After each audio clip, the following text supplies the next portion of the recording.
E aqui eu vou começar falando sobre o nosso tema, que é o nosso lar, nosso planeta Terra. Essa fotozinha aqui que eu coloquei para vocês mostra, foi a primeira foto que foi tirada da Terra completa e ela foi feita pela tripulação da Apollo 17 no dia 7 de dezembro de 1972.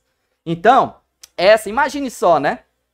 Nessa foto, eles conseguiram fazer pela primeira vez a foto do nosso planeta de longe, de fora, né, do planeta, né, no espaço. E aí, de fato, foi comprovado pela primeira vez, né? Embora já tivessem outras provas, mas foi visto o formato do nosso lar, o formato do nosso planeta. Essa foto, ela é histórica. Então é sobre o nosso planeta que nós vamos falar agora, beleza? E algumas características a respeito do nosso planeta. Presta atenção aqui. Qual é o formato do nosso planeta? Nosso planeta, pessoal, ele tem um formato, deixa eu só colocar aqui para vocês verem, ó. Ele tem um formato que a gente chama de geóide. Tem muita gente que deve ter pensado assim, olha, não é esférico não. Esférico é uma figura geométrica perfeita, uma bola, uma esfera perfeita.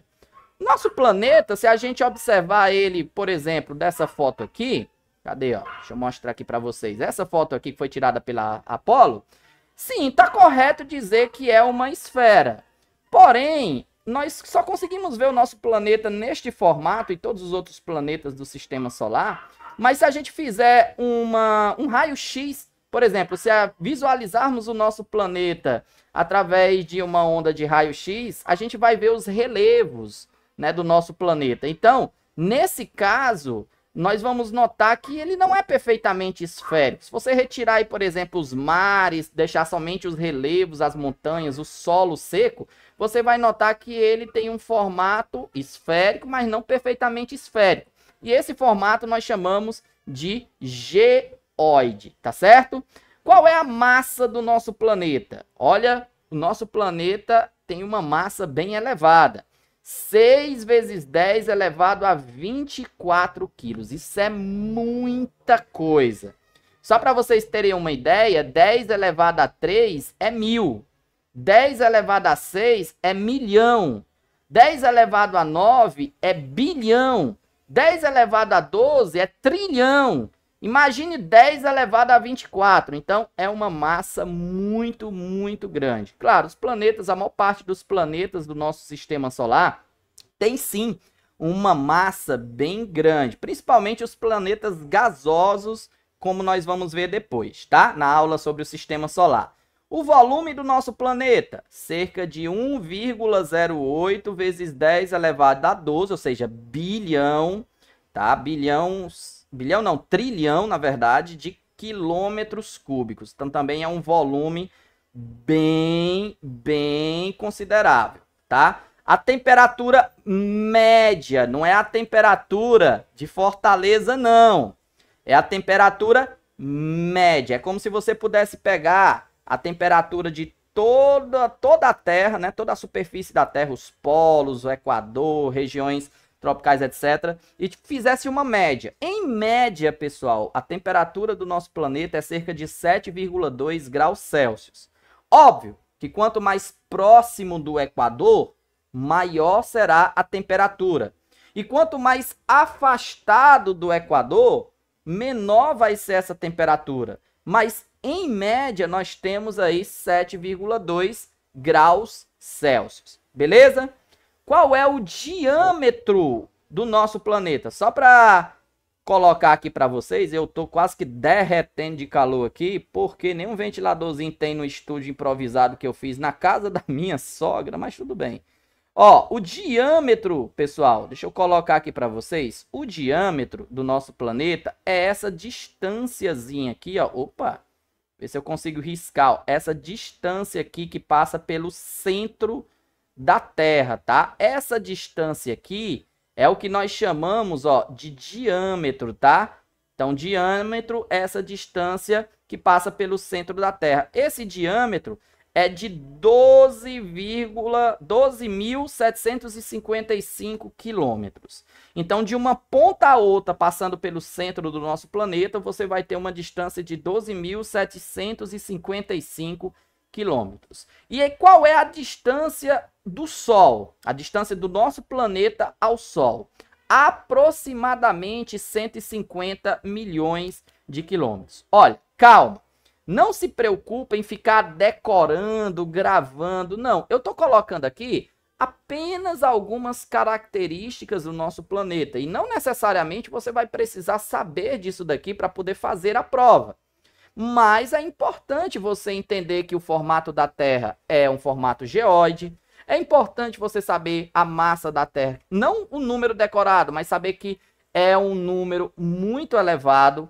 O volume também, a temperatura média é em torno de 7,2 graus Celsius.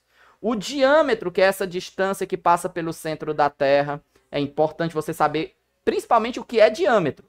Nem é tão importante você saber exatamente o número, né? A distância, o diâmetro, mas você saber o que é diâmetro, que é essa distância que passa pelo centro da Terra. E você saber a distância do Sol, que vai aparecer em algumas questões aí, né, você vai ver que essa informação é dada, mas vai aparecer a distância da Terra ao Sol, cerca de 150 milhões de quilômetros. Inclusive, essa distância é o que nós conhecemos, né, denominamos como distância astronômica, ou unidade astronômica. A distância da Terra até o Sol é uma unidade de medida em astronomia chamada unidade astronômica. E é tida como base, né, como referência para medir outras distâncias, né, as distâncias dos outros planetas até a Terra, por exemplo, tá? Então, nós vamos ver bastante isso na próxima aula, que nós vamos falar sobre distâncias em astronomia. Então, nós vamos falar bastante sobre as distâncias e sobre essa unidade astronômica, que é a distância do Sol, né, da Terra até o Sol. Beleza? Conteúdo. Falando agora sobre os movimentos da Terra. Se eu perguntar para vocês quais são os movimentos da Terra, é bem provável que você diga assim, olha, é o movimento de rotação e o movimento de translação. E você está certo. Só que a Terra, o nosso planeta, não realiza apenas esses dois movimentos. Esses dois movimentos são os principais. O nosso planeta realiza outros movimentos que são muito importantes em astronomia. Mas primeiro, a gente vai falar sobre o movimento de rotação e o movimento de translação. Bem, o movimento de rotação é o movimento que a Terra faz em torno dela mesma, em torno do seu próprio eixo imaginário, que seria esse eixo. Tá aqui ele, ó. O eixo da Terra, deixa eu mostrar aqui para vocês, ó. É esse daqui, é um eixo imaginário, tá? Ele passa aqui pelos polos, polo norte, polo sul, e a Terra está girando ao redor desse eixo. Quanto tempo leva para a Terra dar uma volta completa em torno de si mesma? 23 horas, 56 minutos e 4 segundos. Nós aproximamos para 24 horas para ficar mais fácil de contar o dia. Mas, na verdade, não é exatamente 24 horas. É um pouquinho menos, né, do que 24 horas. Então, a Terra completa um movimento de rotação em 23 horas, 56 minutos e 4 segundos. Ou seja, quase 24 horas. E qual é a consequência do movimento de rotação da Terra? O que é que isso afeta no nosso dia a dia? Afeta na sucessão dos dias e das noites. É por causa do movimento de rotação da Terra que nós temos dias e noites. Porque uma hora, uma parte da Terra vai estar voltada para o lado do Sol, é dia. E o outro lado vai estar voltado para o lado oposto ao Sol, é noite. Aí a Terra vai girando, e à medida que ela vai girando, onde era noite vai se voltar para o lado do Sol, vai ficar de dia. E onde era dia vai se voltar para o lado contrário, então vai ser noite. Então, o movimento de rotação da Terra ocasiona os dias e as noites. Então, esse é o movimento de rotação. O movimento de translação é esse movimento que a Terra faz em torno do Sol. E quanto tempo leva para a Terra completar uma volta em torno do Sol? leva 365 dias e olha que interessante, e 6 horas. Então, geralmente, a gente, no nosso calendário, a gente conta um ano como sendo 365 dias e esquece das 6 horas.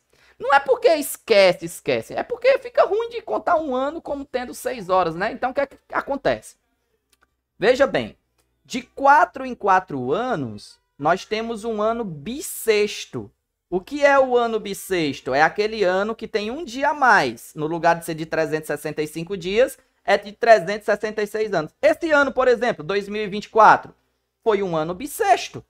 Né? Onde é que a gente coloca esse dia a mais? No mês de fevereiro. Então, o mês de fevereiro passa a ter 29 dias. É só você olhar no calendário, que no calendário desse ano você vai notar que o mês de fevereiro tem 29 dias. Então, esse ano é um ano bissexto. Aí, o que é que acontece? Por que a gente tem que colocar esse dia a mais? Porque a gente deixa de contar 6 horas durante 4 vezes, né? Então, ó, se vocês contam 6 mais 6, dá 12. Mais 6 dá 18, mais 6 dá 24. Então, um dia. Então, a cada 4 anos, você tem que colocar esse dia a mais para compensar os outros anos que você não contou aquelas 6 horas ali. Tá certo? Então, lembre-se, o movimento de translação da Terra, a Terra completa esse movimento em 365 dias e 6 horas. E essas 6 horas não são contadas, só são contadas de 4 em 4 anos, que é um ano bissexto. Qual é a principal consequência desse movimento de translação da Terra? A principal consequência, pessoal, é o seguinte, vou até diminuir aqui um pouquinho, pronto, para não atrapalhar. Ó, o que é que acontece? A Terra, além de estar girando em torno do Sol, se movendo, orbitando em torno da nossa estrela, né, o Sol, ela faz esse movimento com o eixo inclinado. A inclinação do eixo da Terra, como vocês podem ver aqui, ó, é de 23,5 graus. Então, o eixo da Terra está inclinado. Por causa dessa inclinação, em alguns pontos da Terra vai acabar pegando mais luz, em outros pontos menos luz. E aí, por causa disso, você tem as estações do ano. As estações do ano: primavera, verão, outono, inverno. Então, inverno, primavera, verão, outono. Você tem as estações do ano, por quê? Porque à medida que a Terra vai se movendo, vai realizando o movimento de translação com o seu eixo inclinado, alguns pontos da Terra vão recebendo mais luz, ou seja, mais quente, e outros vão recebendo menos luz, vai ficando mais frio. Então, você vai ter aí as estações do ano. Então, a principal consequência do movimento de translação da Terra são as estações do ano. Beleza? Então, esses são os dois principais movimentos que a Terra realiza.